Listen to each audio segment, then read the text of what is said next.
2023 não vai ser um ano muito tranquilo, não só para o Brasil, mas para todas as economias do mundo.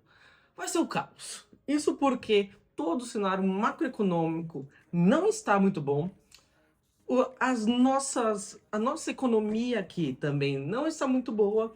E aí, depois das eleições, provavelmente vai ter quebra-quebra, vai virar uma loucura, porque em uma eleição em que está 49 a 51, 51 a 49, e além do mais, os dois lados estão extremamente polarizados, isso só significa uma coisa: o bagulho vai ficar louco. E aí, como que você se protege disso? Como que você faz com que o seu dinheiro e o seu bolso não sofra? E além disso, eu vou te falar as 3 principais características dos milionários. Estudos que encontraram essas 3 características. Fala galera, meu nome é Lucas Vinícius, sejam bem-vindos a mais um vídeo. E galera, é o seguinte, eu vou dar um panorama aí de todo o cenário macroeconômico para entender o que está acontecendo fora do país, um cenário econômico dentro do país, uma macroeconomia do país. E aí eu vou explicar por que eu acho que essas duas opções são as melhores para depois das eleições, incluindo 2023. Primeiramente,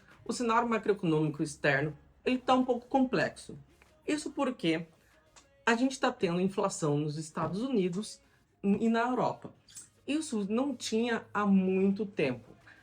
Os Estados Unidos está batendo inflação de 40, o recorde de inflação de 40 anos. Você pode achar, não, mas os Estados Unidos está com inflação agora de 8%. 8%. Aqui no Brasil 8% é tranquilo, mas nos Estados Unidos 8% o pessoal tá se descabelando. O pessoal não sabe o que fazer porque eles estão acostumados com 2 a 3%. Isso também na zona do euro. E aí, o que Estados Unidos e os bancos da zona do euro fazem para baixar essa inflação? Eles sobem a taxa referencial de juros. E isso a gente meio que toma no cu, porque quando eles sobem a taxa de juros, faz com que o dinheiro que está aqui no Brasil vá para portos mais seguros, como os países desenvolvidos. Para ajudar, o cenário econômico brasileiro também não é uma mil maravilhas. Tá bom, a gente está com uma inflação baixa, a gente está crescendo razoavelmente bem, que eu diria que 1% não é razoavelmente bem, mas está crescendo. Mas a gente está com essa polarização política imensa, a gente tá com insegurança jurídica, porque os 3 poderes estão se atacando, e isso não é uma coisa que os investidores gostam muito de ver. Além do mais, a nossa principal âncora financeira, que era o teto de gastos, já foi para as cucuias. Não existe praticamente teto de gastos, porque estão gastando a rodo, estão dando auxílio aquilo, estão diminuindo ali e tal, teto de gastos já era. E o que faz com que o nosso Banco Central tenha que subir as taxas de juros para mostrar aos investidores que não tá tudo beleza, mas pelo menos a gente está pagando bem. Então venham aqui que a gente paga uma taxa de juros boa. E quanto maior a incerteza, maior a taxa de juros. Por isso que a taxa de juros da Turquia, por isso que a taxa de juros da Argentina são sempre altas, porque você tem que pagar um a mais pela incerteza que o investidor vai ter quando colocar o dinheiro dele lá. Isso nos leva à primeira indicação de investimento, que é o Tesouro Selic. Porque a perspectiva dos Estados Unidos é continuar subindo a taxa de juros. Então, o Brasil também vai ter que subir a taxa de juros para que não haja fuga de capitais para os Estados Unidos.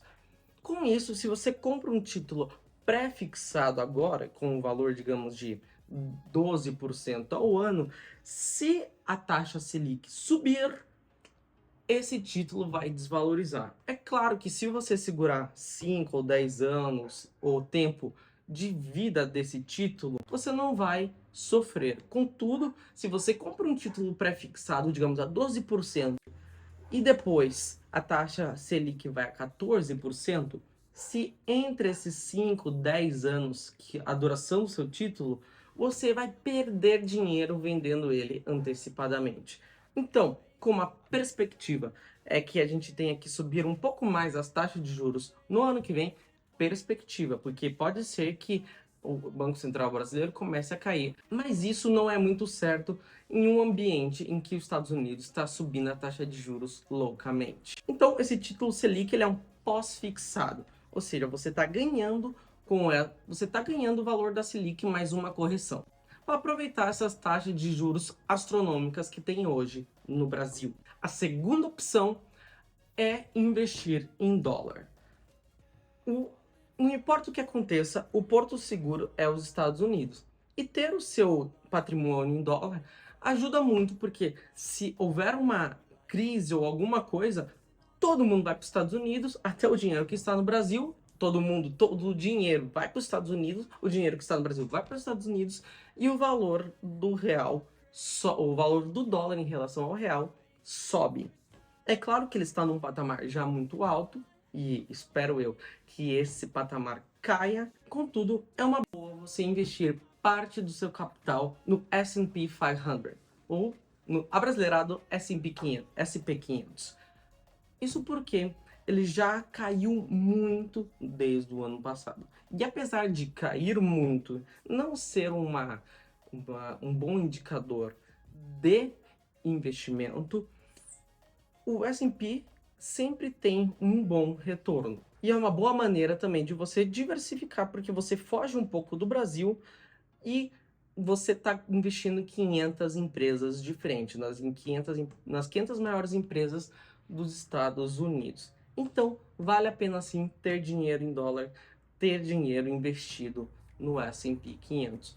Não tenta inventar, colocar dinheiro em ações específicas americanas, porque isso é muito complexo e vários estudos já mostraram que você ficar selecionando empresas ao acaso não é tão bom quanto você investir diretamente no índice.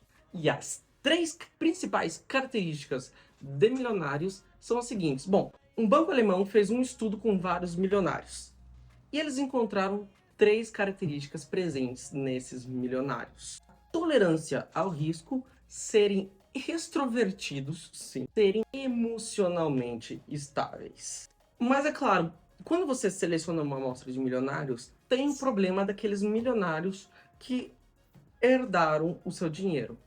E eles perceberam isso claramente, que os que herdaram não tinham tão presente essas 3 características como os self-mades, ou seja, aquelas pessoas que nasceram pobre e foram construindo o patrimônio. Nessa sim, foi aonde eles encontraram essas 3 características mais fortes. Se você gostou do vídeo, não se esqueça de deixar o like, se inscrever no canal e eu te vejo no próximo vídeo. Valeu!